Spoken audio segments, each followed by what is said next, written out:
우리나라 기업들은 고민에 빠집니다. 과연 이 니켈을 우리가 생산할 수 있을 것인가? 그런데 여기서 고려아연이 큰 성과를 이뤄냅니다.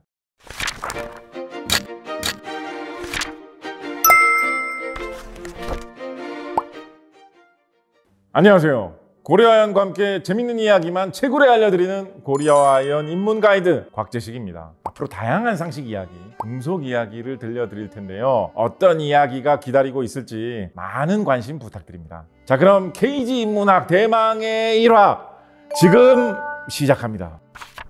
여러분, 그리스 로마 신화의 가장 강력한 존재 제우스의 무기가 무엇이었는지 기억하시나요? 바로 번개입니다. 번개는 그 어떤 힘보다도 가장 빠르고 강력하며 하늘 위에서 번쩍하고 눈부시게 드러나기 때문에 궁극의 힘으로 여겨졌는데요. 그래서 고대 사람들은 이 번개가 칠 때마다 신이 노해 형벌을 내린다 믿었습니다. 그야말로 공포의 대상이었겠죠. 하지만 역설적으로 고대 그리스 시대에도 우리는 전기를 일상생활에서 이미 경험하고 있었습니다. 호박이라는 보석을 닦고 있던 한 사람은 보석을 닦을수록 먼지가 오히려 달라붙는 정전기를 경험하죠. 하지만 번개가 치며 놀란 가슴을 부여잡고 신에게 기도를 올리던 시절 우리는 이 정전기를 그저 미지의 힘으로 여기게 됩니다. 그렇게 시간이 흘러 번개가 신의 형벌이 아닌 자연현상임을 깨닫게 되고 17세기 독일 물리학자 오토 폰 게리케가 정전기의 개념을 알리며 정전기에 대한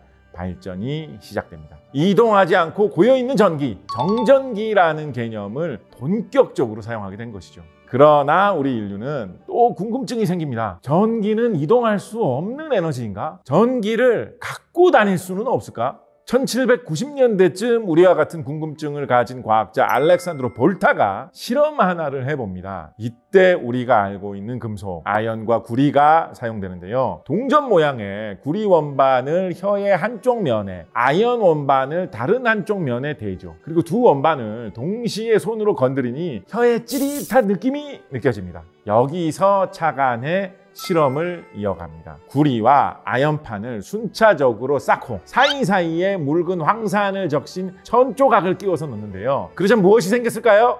바로 흐르는 전류가 발견됩니다. 우리는 이것을 볼타 전지라고 부릅니다. 그리고 인류 역사상 최초로 정전기가 아닌 흐르는 전류를 발견했으니 이를 기념해 전압의 단위도 볼트라고 부르기로 인류 최초의 전지, 볼타 전지를 발견한 우리는 무서운 속도로 발전하며 이전과는 새로운 시대를 맞이하게 됩니다. 현대에도 볼타 전지를 기반으로 발전한 수많은 배터리가 사용되고 있죠. 그리고 이제 우리 삶에서 배터리는 뺄 수 없는 존재라 해도 과언이 아닙니다. 앞서 살펴본 볼타 전지를 1차 전지라고 부릅니다. 1차 전지는 대표적으로 건전지처럼 한번 사용 안 하면 버리는 전지를 말합니다.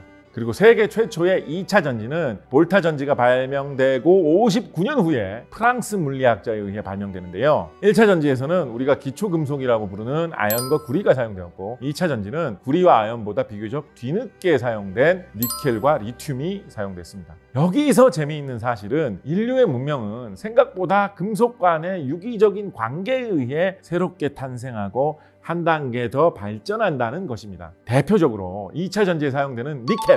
니켈은 구리를 추출하기 위한 환원 실험을 하던 중에 발견되었고 현재 2차 전지에서는 니켈과 리튬이 주요 금속처럼 보이지만 여전히 그 안에서 구리와 아연을 찾아볼 수 있습니다. 먼저 구리는 인류 역사에서 꽤 오래전부터 사용되었던 금속입니다. 구약성서 출애굽기에서는 놋이라는 이름으로 등장하고 후에는 동전으로 사용되기도 하면서 인류와 함께 문화의 시대를 열었죠. 구리는 상대적으로 가공이 쉽고 열 전도성과 전기 투과성까지 좋아 다양한 곳에 자주 사용이 되었는데요. 오늘날에는 2차 전지의 음극이라는 부분에 사용이 되고 있습니다. 음극은 배터리의 충전 속도나 안전성을 판가름하는 중요한 요소로 구리와 같이 열 전도성이 좋은 금속이 적합하기 때문이죠. 음극에서 구리는 구리를 종이처럼 아주 얇게 편 동박이라는 형태로 사용됩니다. 그러나 이 동박을 만드는 것은 생각보다 쉬운 일이 아닌데요. 작은 배터리 안에 들어가야 하다 보니까 무려 사람 머리카락의 15분의 1 굵기로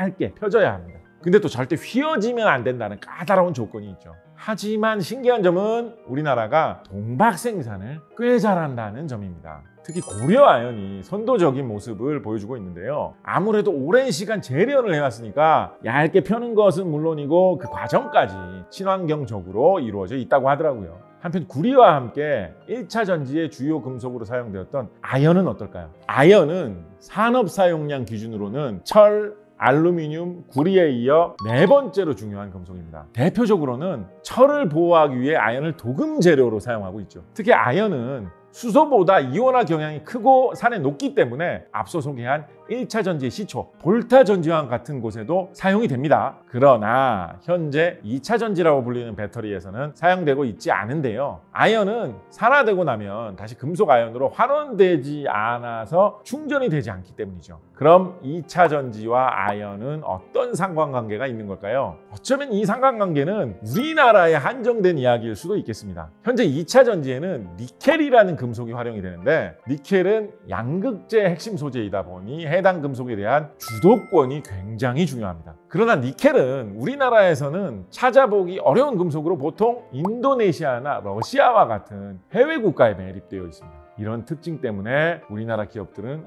고민에 빠집니다. 과연 이 니켈을 우리가 생산할 수 있을 것인가? 또는 해외에서 갖고 온다면 이를 어떻게 사용할 것인가? 즉 2차 전지의 핵심 니켈을 위해 어떤 플레이 역할을 할 것이냐가 관건이 된 거죠. 그런데 여기서 고려아연이 큰 성과를 이뤄냅니다. 산하에 자회사 캠코를 두어서 2차 전지에 사용되는 황산 니켈을 생산하게 됩니다. 심지어 2023년에 울산에 올인원 니켈 재련소를 착공하고 추후 생산량을 6만 5천 톤으로 늘릴 계획이라고 하는데요. 이는 자회사의 생산량과 합쳤을 때 전기차를 무려 160만 대나 생산할 수 있는 양입니다.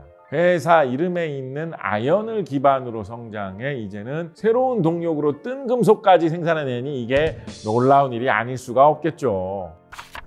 자, 이번 시간에는 제우스의 번개에서부터 시작해 2차 전지의 주요 소재 국산화가 이루어지는 현재까지 함께 살펴봤는데요. 우리가 이 시간을 함께 하면서 느낀 것처럼 생각보다 인류의 발전은 금속과 연관되어 있습니다. 금속이란 존재 자체가 자연에 매립된 것이 많아 이를 발견하고 가공하고 다른 것들과 섞어보면서 새로운 문명이 또 탄생할 수 있기 때문이겠죠. 다음에는 오늘 소개해드린 전기, 2차 전지, 구리와 아연 외에 또 다른 재미있는 이야기와 금속을 소개해드릴 예정인데요. 제가 어떤 이야기를 채굴해 올지 많은 관심 부탁드리면서 페이지 인문학 1화 마치도록 하겠습니다.